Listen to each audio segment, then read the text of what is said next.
Okay, I'm going from chapter test by the word ach. It's about 8 lines from the top of the page, top of the chapter. Ach moka mishka nefesh lokis, the place of the residing of the godly soul, who b'moichin, it's in the brain. See, a godly soul lives in the brain. Shebaroishu misham mishpat l'chol ivarim. From there, it spreads out to all of the limbs. Like ambalev, b'chol yamani. It also goes to the heart, which is in the right side of the right ventricle. She'ein b'dam. There's no blood in it. We spoke last time a little bit. Some people were asking me that the heart, the left, there's the left and right part of the heart. The left is what gathers all the blood, and then it contracts and it passes through the lungs. Oh, we have somebody just from biology class, right? It contracts, it passes through and then the right side is about oxygen and sending out to the whole limb. So it's not where it gathers.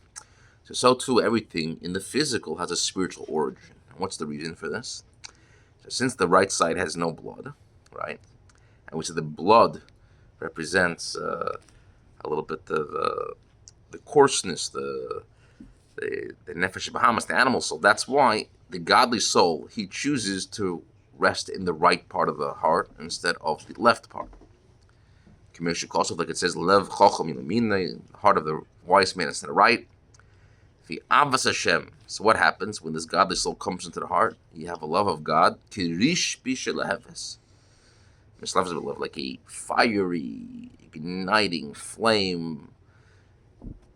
The lev maskilim in the heart of those people who use their seichel, their intellect, hamevinim, and understand, and meditate and contemplate, bedaitam in their das, which is the third faculty of your brain, asher b'moichin, which is in your brain, with things which arouse the love. So in other words, this person is taking his nefesh elokis, which primarily resides in the brain, and he's using it and meditating. Eventually, this understanding is going to trickle down to the heart, to the right part of the heart, and give him a love towards Hashem. The happiness of the heart, Hashem, the beauty of Hashem, the glory of His majesty, like the eyes of the wise one, which in the head. So you were just learning about this. The eyes of the wise one in the head. So using his tools of, again, chachma bina, which chachma is a point of information, like a flash, what we call in Hebrew nekuda. Bina is dissecting the details of something. So you have a concept, so you get a point of it, and then you want to dissect it and really analyze it more. So using these two tools, and what's he doing? Mistakbim yikar de malka. He's looking at the glory of God, the glory of the King. V'tiferes, and His beauty, Gedulasa, His bigness, His greatness, ad ein chek, without any discerning. He's so big, Hashem is infinite that you can't grasp Him. Ve'in soif, is no end, ve'tachlis, no end, no goal to Him. Like it's explained in other places.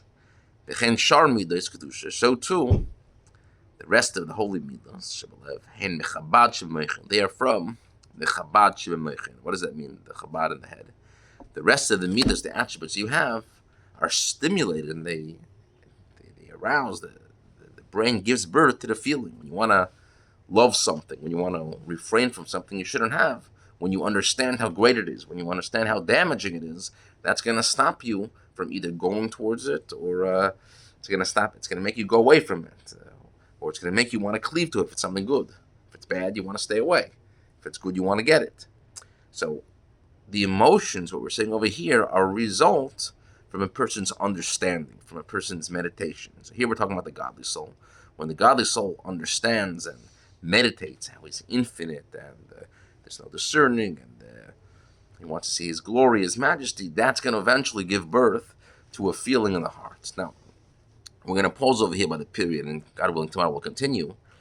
We're going to learn that despite the fact the godly soul wants to be in control, and all these things are great to understand God and love, there's going to be another guy, which we mentioned before, the Nefesh Bahamas, the Nefesh Chiyunis, and he wants just the opposite. And next class, we're going to learn that there's going to be an ongoing war, a literal war to conquer the body, which we're going to nickname as the Ir, Katana, the small city, which is your body, and the inhabitants are the Evarim, the limbs.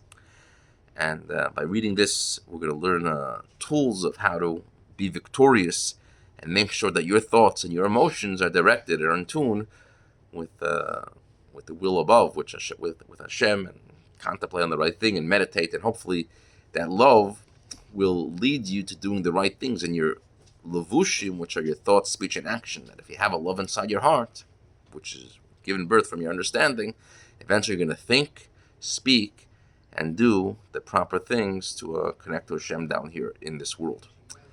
Have a wonderful day. Yeshiva Torah Ohr of North Miami Beach.